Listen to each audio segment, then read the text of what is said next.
Welcome to another episode of the Proof of Culture podcast. Today, I am thrilled to have Stef Deleveaux with me. Stef is an absolute trailblazer in the world of blockchain and Web3, and particularly when it comes to pushing the space forward in the Caribbean. Stef is the founder of the Oasis On-Chain Consumer Crypto Conference series that is held annually in Nassau, Bahamas.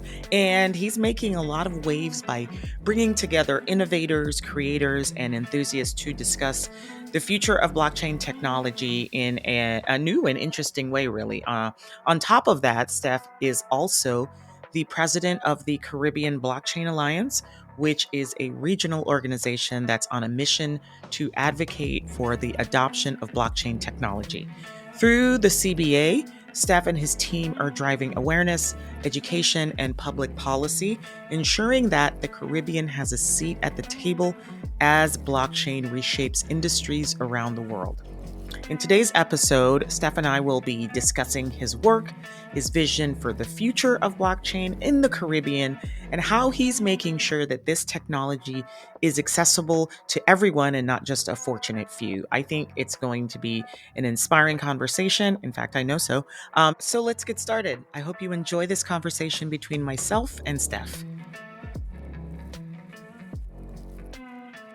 Stef, welcome to Proof of Culture. It's so good to have you. You're someone that I've known for a while in the space, and I'm really excited to be able to talk to you, bring all of your knowledge here to Proof of Culture and share with the masses. So thank you so much for joining me to chat today. I don't know if all my knowledge could fill up a whole episode, but we'll try. I'll stretch it. I'll make it work. I'm pretty sure it can. So as we ask all of our guests, I want to ask you, how did you make it here to Web3? I think most people have taken a circuitous path, I think at best. And so I'm sure you're no different, but I'd love to hear what brings you here to Web3. Yeah, wow. That's always the question. My qualifying question is, do I do the entire backstory or more recent? Because like you said, it is circuitous. It's fortunately and unfortunately been in this place for a long time. I'm going to do my Monique and say, I would like to hear it. So I think you start as early as you'd like, and just, fill us in. Yeah, I'll start from the beginning. So my background was, and this is just necessary for like how I got here, but my background in school was economics. I ended up, after graduating, I was back home in the Bahamas. And honestly, for an econ degree, you end up either working in government or you end up working in finance or finance banking of some kind. I ended up in local finance, but I got really interested in technology in general. So it was like, I already had that finance background, econ finance background, got interested in tech, put them together, you get fintech, right? So all these really interesting startups were popping up in the fintech space, and I was really following that. But then pretty quickly I realized that all of the hype around it didn't mean anything to me because, one, for all its talk about being different from traditional banking, traditional finance, it's still obviously very much connected to the traditional financial system. Right. And then it also branded itself, like the sector branded itself as like a really easy and accessible way to interact with finance. But when you try out a few things and you realize very quickly, oh, none of this works in the Bahamas, none of this works in the Caribbean, it's not really accessible. Even today, like Venmo and Cash App, what most people in the US is very normal for them, still we have no access to down here. Oh, I was not aware of that. Really? Yeah, it is rough. Is there something that people in the Caribbean use as an alternative? Yes and no. Everything has varying levels of accessibility. Like a few countries at least have very local ones that kind of work for the most part. But again, it's still pretty difficult. Anything international or international payment based is very difficult. Like Venmo and Cash App don't work. PayPal kind of works, kinda. It's rough. Mm-hmm. Um, a few like TransferWise actually kind of works as well, but in almost any of them, you'll find some restriction. So, like for example, TransferWise, in my experience, has worked the best, but I can't get a card from TransferWise. So Wow. there's always something that doesn't. Right. Um, so I would say, yeah, like 2015, I was already pretty disillusioned with the whole fintech thing. And then I'd heard about Bitcoin. I didn't really pay attention to it, but people started to really focus on the tech side of it. So the actual blockchain tech, how it worked. And I started looking into that. And when I looked into that and realized how it worked, I was like, oh, okay, this is actually what I've been looking for this whole time. Something that is separate or could be separate from the traditional financial system. And it's global by default, meaning that I could technically be anywhere in the world Mm-hmm. and figure out how to get access to it. Let me ask a quick question. Yeah. What was it about the global financial system that you felt needed to change? Why were you looking for an alternative? Oof. So remember, this was post crisis. Mm-hmm. Also, of course, post Occupy Wall Street. Mm-hmm. And yeah, So straight the up, I was very much disillusionment in was that. in the air. Oh yeah, heavy, heavy. It was like, no, this whole thing needs to either this whole thing needs to change or we need to create an alternative. So, and what I love about this space now is that it's very much focused on creating the alternative rather than just falling into being stuck in the traditional aspect. I kind of fell deeply, as I say, into the rabbit hole. I just went and started researching everything, exploring everything.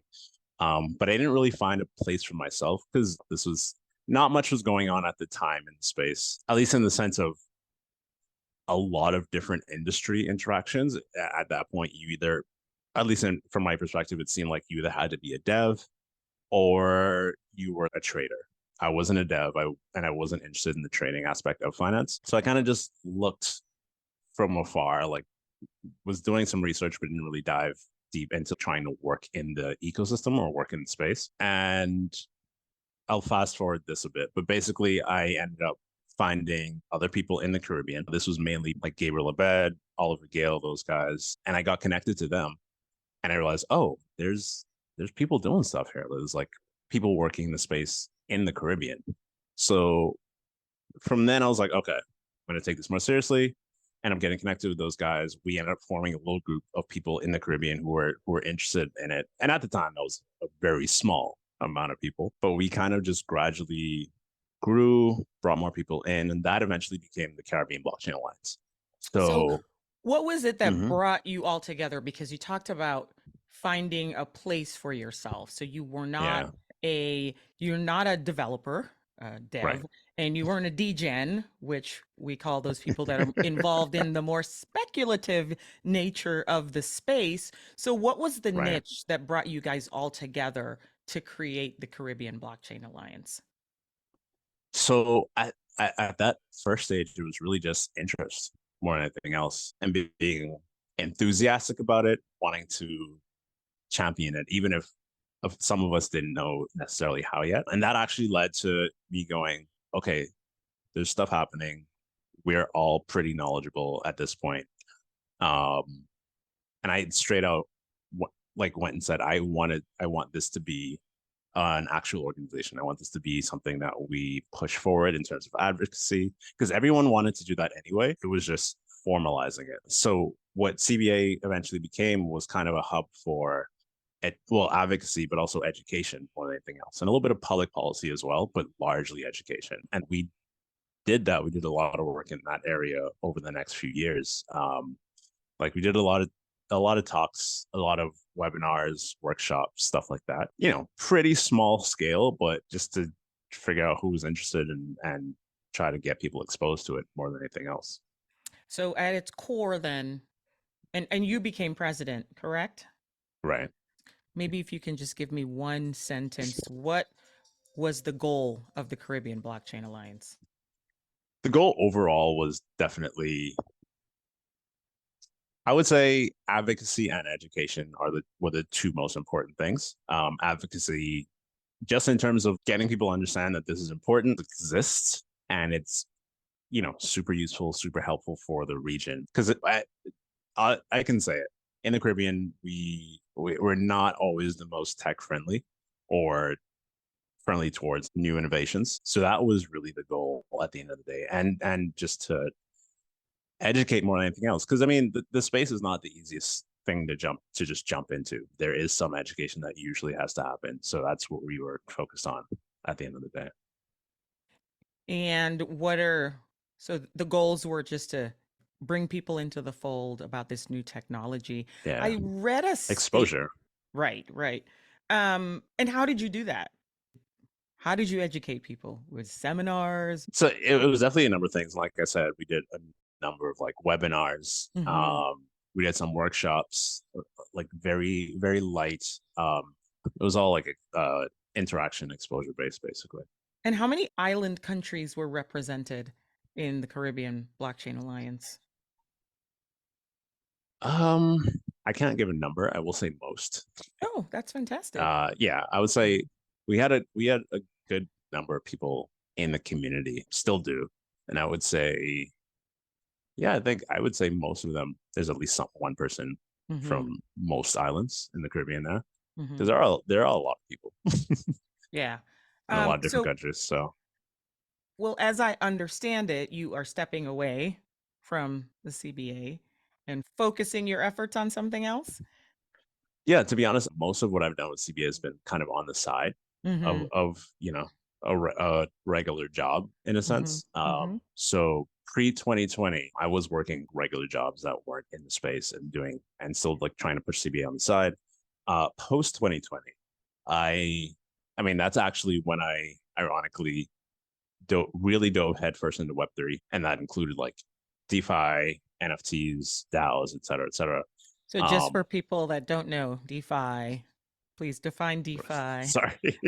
DeFi is just decentralized finance, meaning like, Hmm. okay, how do we interact with crypto in a way where it's not, it's money interactions, but it's not like trading. It's more things that you would do at a bank or things that you would do with some kind of investment firm. That could be just getting simple loans, credit interactions, staking, which we don't really have to get into, but things that are traditional finance, but Right, completely without the intermediaries, completely without the banks, literally just blockchain based.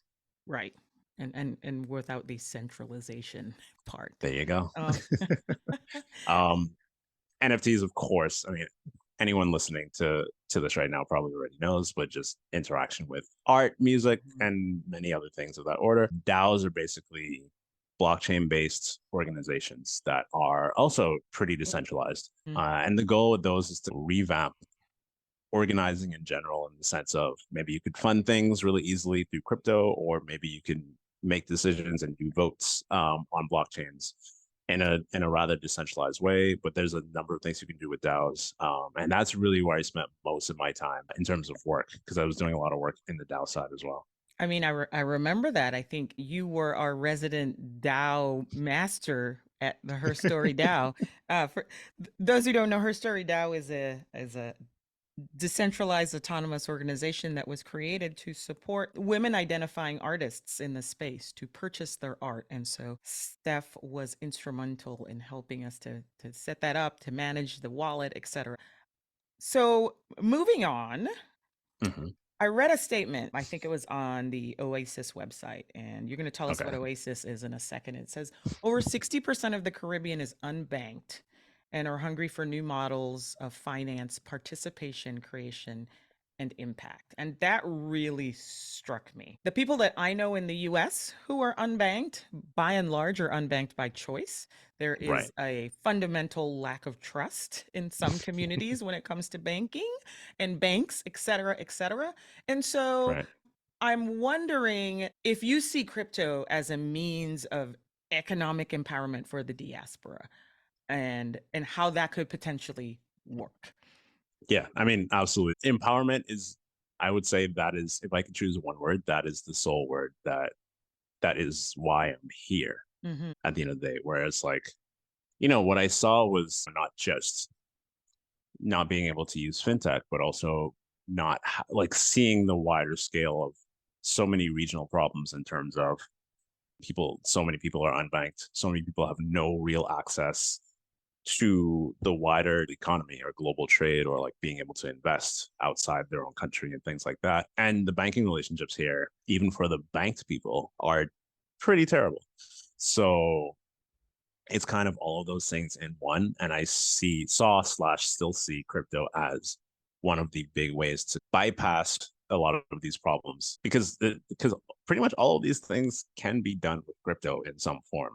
It's just, again, getting that exposure, getting that education, helping people to understand that and interact with it and use it, and then find out for themselves what they can do with it. I agree with you, but I think that it's a big hurdle, right? And so, Oh yeah. when I touched on that lack of trust, I think by and large, I think it's something that I said at the intro episode for Proof of Culture, is that I think that crypto has a reputational problem. Massive. Most people can't tell you how it works, but they can certainly tell you Right. about Sam Bankman-Fried and all the scams that happen in the space. And so, Someone asked me about that today. I mean, yeah. And I'm sure that they asked you not only because he was based in the Bahamas, right? And so I wonder, Right. how does all of that make your job harder to bring this to people, particularly in the Bahamas? Because I would imagine that it has skewed some people's perception of the country simply by association, Simply by association. not based in anything real, but just, Right. oh, this guy's running a Ponzi scheme. It's based in the Bahamas. Ergo, you know what I mean? So you're sort of up Right. against it if you're the crypto evangelist on the island. Talk to me a little bit about how you meet those skeptics. How do you convince them? Yeah. Or do you just say, you know what, you're not ready. I'm moving on. No, it's a great question. I'm kind of glad you brought it up like that too, because I mean, most people have heard of Bernie Madoff, and where was he based? He's based in New York, if I remember correctly. And no one Right. says, "Oh, hey, what about New York?" That's where Exactly. so it's always, Yeah. anyway. That's a We good we point, we actually. we know the nature of the beast. We know if we Yes. have, small black country, that something happens. The narrative is going to be a little skewed. Right. But in terms of even just people home, to be honest, after the whole FTX thing, it did feel like all the work I did in terms of advocacy, education, all that stuff, in a large way got wiped out, or at least like really affected. And that was part of the reason why I'm like slightly moved away from the education side. But I will say that also was a large reason I wanted to do Oasis. And yeah, to dive into it, Oasis on Chain Yes, tell us what was, Oasis is and tell us why you created this. yeah. So I'll go over what it is and then why. Oasis itself, we held a conference here in the Bahamas, actually not like just recently at the end of January, that was focused on consumer crypto. It went really well. We had a good amount of people, both locally and who came down for it. And it was amazing, but I'll go over that in a second. The reason why I wanted to do that was because, well, one, the narrative of crypto in the Bahamas is warped because of FTX.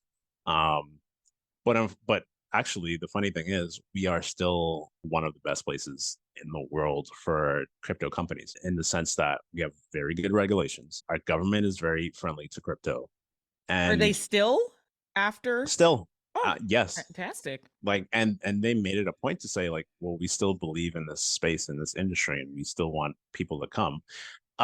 They also, realize that they have to take a few things a little more seriously in terms of making sure people like SBF don't pop up again. But they're still very much wanting to push this forward, which is incredible. And if you compare it to the US, for example, where, I mean, the ETF just happened, but you still have Gensler, who's very much anti-crypto, and contrast that to our Securities Commission here, who actually wants people to innovate, wants people to build in the space while still doing it in a very compliant way. So honestly, the whole thing was kind of threefold. So the first thing was showing the world that we're still doing this. We're still here, pushing the space forward, and doing it from a local grassroots perspective, and not some rich billionaire coming down and doing whatever he wants. Like these are behemoths involved in this. And the second thing was very much to kind of start to rebuild the local trust and to show people that crypto is not just FTX, is not just exchanges, it's not just trading. There's so many different things attached to it. And that also leads into why we did consumer crypto. Because the third thing was because of where we are in terms of blockchain infrastructure, crypto infrastructure, we are at this point where we can focus a little more on the consumer stuff where it's just easier to use because crypto has always been pretty difficult to just jump into. But now there's a lot of things happening where it is easy. Like, you have like layer twos, which make the fees so much cheaper, the interaction so much cheaper. And we have like kind of abstraction and smart wallets which just means like it's easier to actually jump in and interact in the space without having to worry about pass keys and stuff like that. And because of all those three things, it just seemed right to make Oasis happen, to do it. And it's like, okay, now it's necessary to show people what this is, and it's easier to show people what this is. So it's the perfect time to do it. So the focus of Oasis was consumer crypto. Right. Can you define consumer crypto for people listening who may not know? Yeah, I don't know either. No, I'm kidding. Is it just does it just lower the barrier to entry? Yeah. I mean, it's funny because that phrase is already kind of contentious. Like people have very different views on what specifically that means. But to go as broad as possible, I would say just very practical interactions that probably aren't financially driven. And it may relate to something to do with retail, something to do with media, or even social media, or like gaming, things that are very, front facing and interacting with regular individuals who are doing like everyday stuff, but you're doing it in a way that interacts with crypto as a technology in some form. Looking to grow your digital art collection? Art Scout International is here to help. We provide expert curation to help collectors like you find the perfect editions. Start curating your future with Art Scout today. Artists, now you can stand out in Web3 with Art Scout International. We provide personalized representation that amplifies your voice and connects your work to collectors who truly value your craft. Let us help you reach the audience your art deserves. Elevate your presence with Art Scout.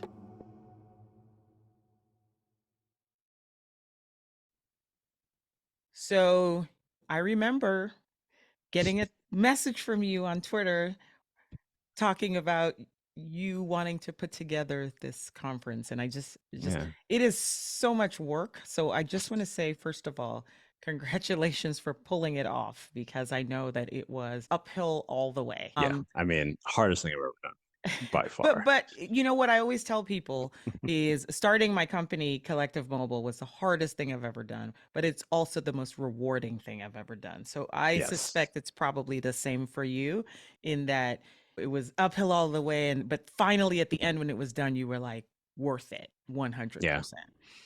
For sure. I mean, there are always points. I think maybe you're like around 2 weeks before the event, I'm like, I don't know what I'm doing. This is awful. I wish I hadn't done this. I'm never doing this again. And then, of course, right after the event, I'm like, I'm going to do this again. This is pretty great. Of course. And thankfully, I did have a solid team. The Guava Squad, they were with me 100%. Really took care of things, especially on the ground. So that was definitely great. That was a blessing. Good partners. That's awesome. What were some of the key takeaways from Oasis that you can share with us? Yeah, I mean, first thing, it's like getting people to come to the Bahamas. Who doesn't want to go to the Bahamas, though? Like, right. Did you really have to twist people's arm for that? You'd be surprised. But I think also time is always a factor. And like, people have so many things already planned out.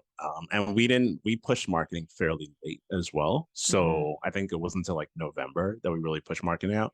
But of course, people still were very excited to come. The ones who wanted to but couldn't were like, definitely coming next time. That in itself was pretty great, just getting everyone home and seeing what's happening. So with the consumer crypto stuff, it was just really great to show people, especially, you have this kind of combination of international folks who are in the space and then local folks who are maybe crypto curious, maybe completely new, and getting them in the same room and just having these open conversations about what this is, what we're trying to do here. And the beautiful thing is because we had a few activations as well, people got to actually try some stuff out. Like for example, Oh, we had an activation with Beam Wallet, very easy to use crypto wallet.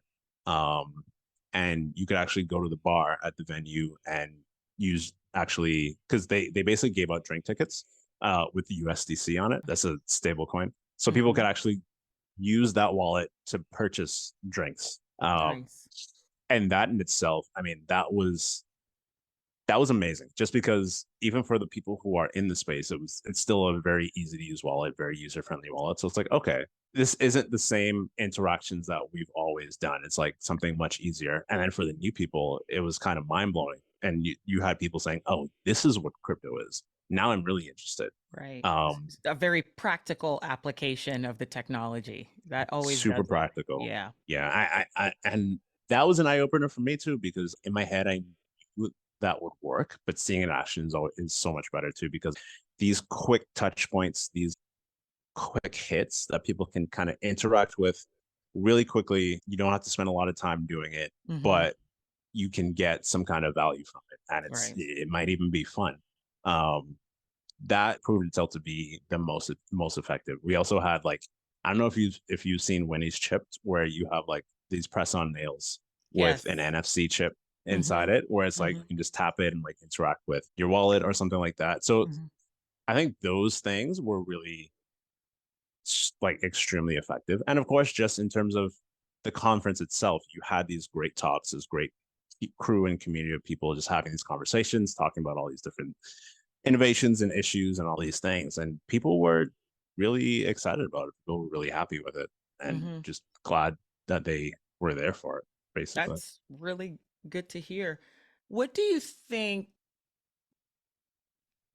What are the possibilities for crypto on these islands? A lot of them, Mm, their main source of revenue comes from tourism, right? right. And so that, if you have a natural disaster like a hurricane or something, there goes your tourism. So Yeah. how can crypto change that in any way? Is it about opening up new industries there that makes them less reliant on things that are so sort of temperamental like Yeah. tourism? What do you think the promise for crypto in the Caribbean is? I mean, new industries for sure. I think that's bottom line. Mhm. Something that we just all need. And I think the beautiful thing about crypto is you can do things largely the way you did before, but with some kind of crypto interaction where you're not doing something completely different. But this little added piece kind of expands what you could do before. But even if you look at just the basic stuff like cross-border transactions, remittances, being able to invest in things outside of your own country, Mhm. or like, or globally, or even just these kind of banking interactions that don't necessarily need banks. Like these things they're fundamental, and even before we get into the very necessary expansion of industries, just these financial or economic interactions alone will do a lot for people. Because even if you look at NFT, it does mean that it's easier for artists, musicians, creatives to get their stuff out there on a global scale. And you also had like a third activation we did. We actually live streamed the conference through something called Unlonely Protocol, which is a Web3 based streaming service. So it's like there's so many different quick interactions where you don't have to do something totally different. It's just an added piece that kind of expands things and allows you maybe to monetize in a different way or in no way at all. Because again, sometimes you don't have access to something that you can monetize with, but now you do with Web3. Mhm. So it's so many different things. We could be here all day talking about it. So, well, we've established that you will be doing Oasis again next year. Now that you've Yes. gotten some time to rest and recoup from Yeah. from the first one. Um, Necessary. any thoughts about what are some key themes that you want to explore for the next Oasis?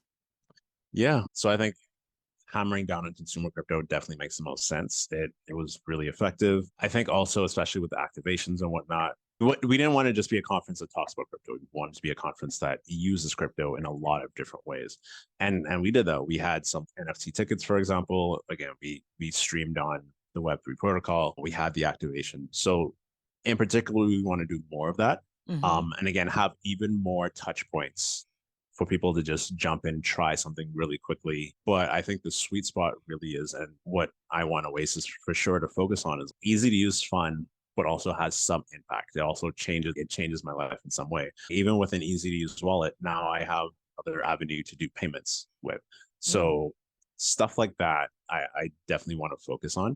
And consumer crypto itself is something that is pretty rapidly expanding and growing. So by next year, I think there'll be a lot more things that we can just play around with and show to people. So you're quite bullish about consumer crypto. Are you thinking that is how we onboard the next million or billion people Or into the first billion. the first billion?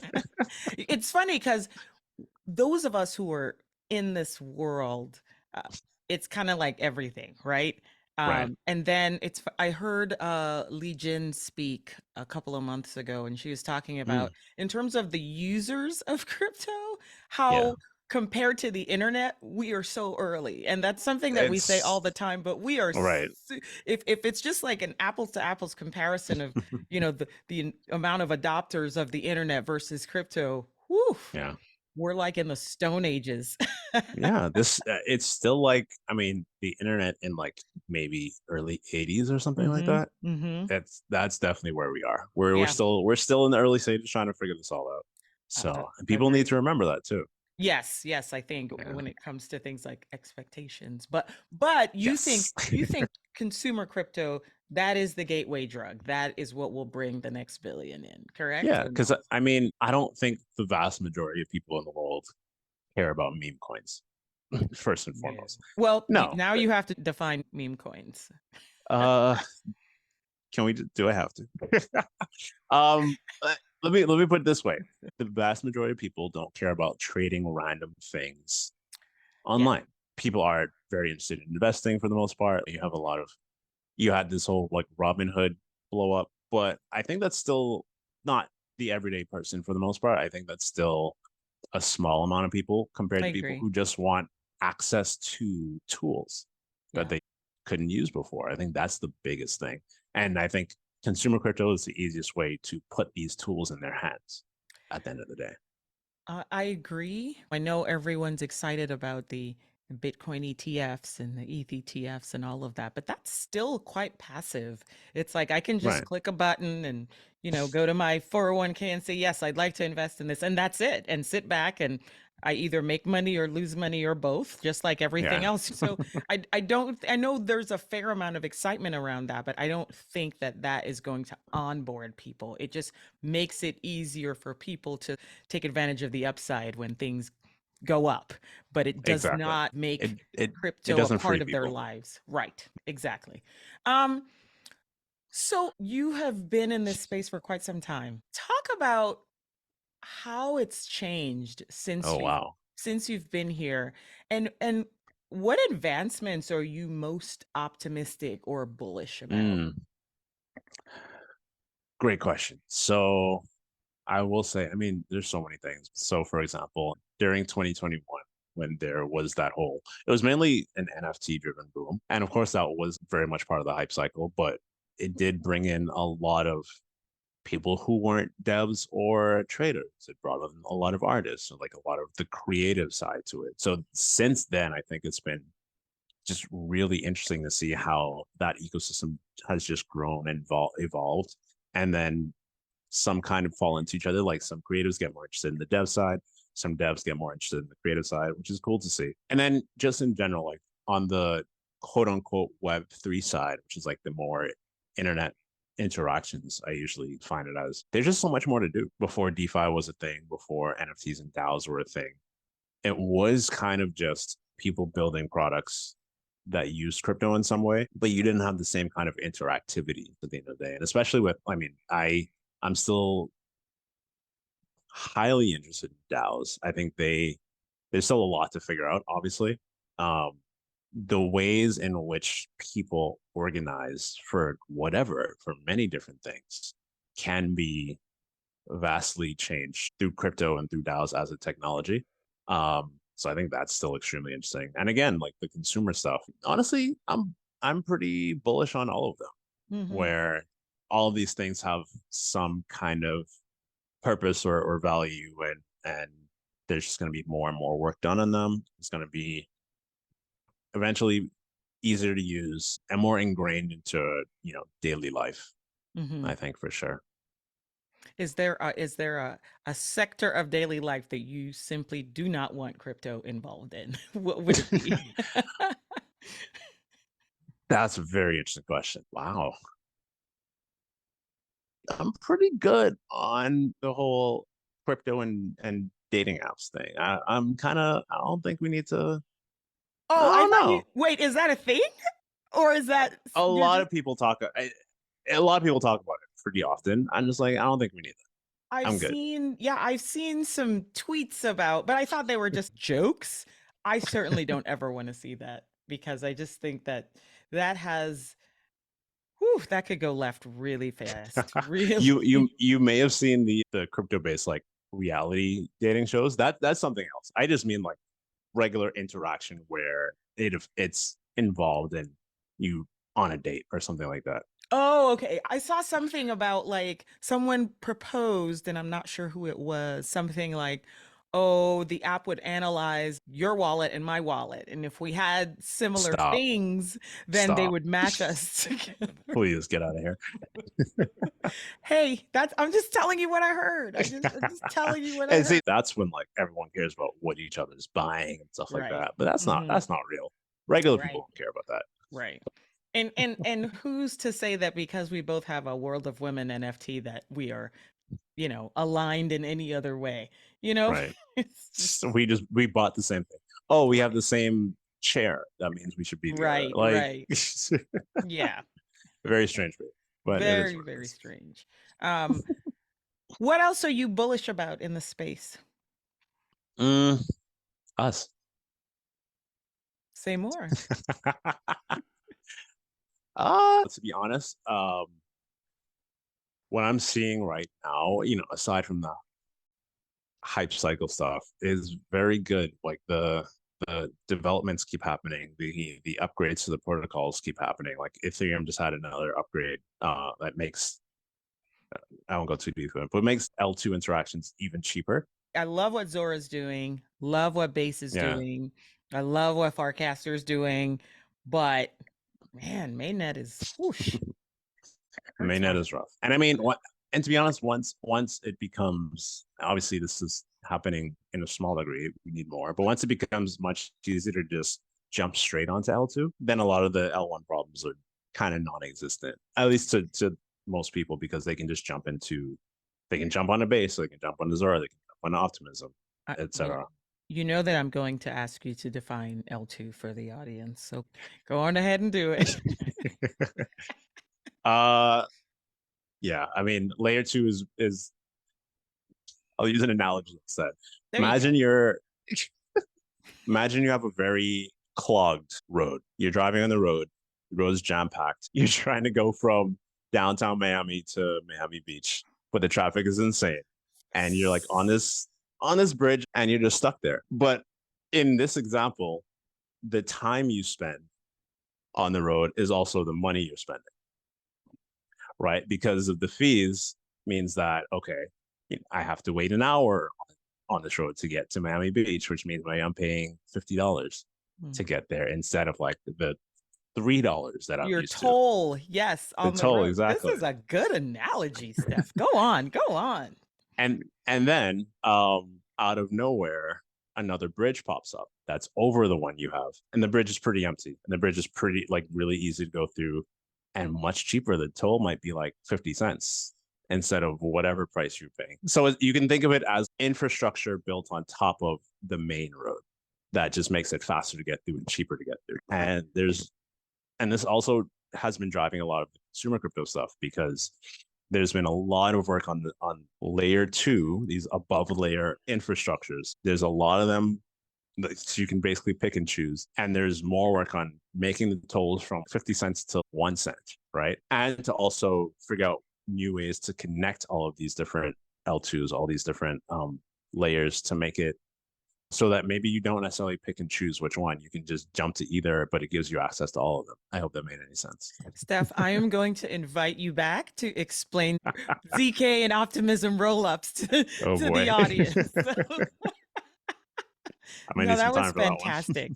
That was a great analogy. Fantastic. Well done. I'm gonna steal it, by the way. I'm just gonna Go for it. Go full for it. disclosure, I'm Just, stealing just, that. just tag me. Just tag me on whatever. Give me a little. Just give me a little credit. Little credit, you know. That was really great. I have not heard it described that way Awesome. previously. I probably listened to too much Bankless. Um, That makes sense. but yeah, you nailed that one. And so to wrap up, Steph, Yeah. what does culture mean to you? Oh wow.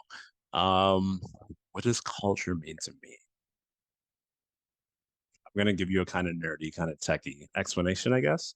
But I mean, if we consider it just like the things we do, the way we interact, the things that we like within a certain community or society, for example. I think of culture as like the distribution method of those things, like the specific pathway or the specific surroundings of how we figure out what we like to do or figure out what we listen to or what we like to watch, all these different things. I think that's what culture is. Yeah, I'll go with that. Sounds good to me. Sounds good to me. Steph, thank you so much for spending time, for sharing your insights. And I've never been to the Bahamas, but might be time to come on It down. might be Maybe time. maybe I come down and set up the blockchain and just never leave. Um, Listen, next Oasis. next, yeah, no. Please keep me posted on the Yeah. when you get that Kraken. I'd love to be a part in some way. As you are you putting that together right now? Or are you taking a little break? You have some time. Yeah, I mean, slowly putting it together. Okay, well, Um, but I mean, to be really honest, like as amazing as this was, with only a couple months mhm. to really put it together, and now having so much more time, it's gonna be pretty insane. Insane as in amazing. Wonderful. Awesome. Well, Steph, thank you again. Really great chatting with you. Thanks for sharing your insights. I really wanted to get you on. I'm glad you agreed, and enjoy the rest of your day. Appreciate it. Appreciate it. This is Okay. awesome.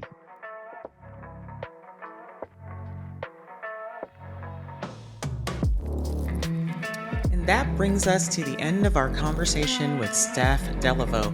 Huge thanks to Stef for joining me today and sharing his vision for a more inclusive and forward-thinking blockchain landscape in the Caribbean. It's really great to hear about the impact of Oasis on chain and also the work that he's doing through the CBA to make blockchain more accessible to communities across the region. His dedication to advocacy, education, and policy really shows how powerful this technology can be when it's rooted in community and purpose. And I hope that this episode gave you a new perspective on the potential for blockchain in the Caribbean and beyond. Thank you all for listening. Stay tuned for more stories from leaders like Steph who are working to make Web3 a space that is open, inclusive, and ready for the future. Until next time, this has been Proof of Culture, where we explore the people and projects that are shaping the future of blockchain. I'm your host, Sian Morrison. Thanks for joining us, and we'll see you next time.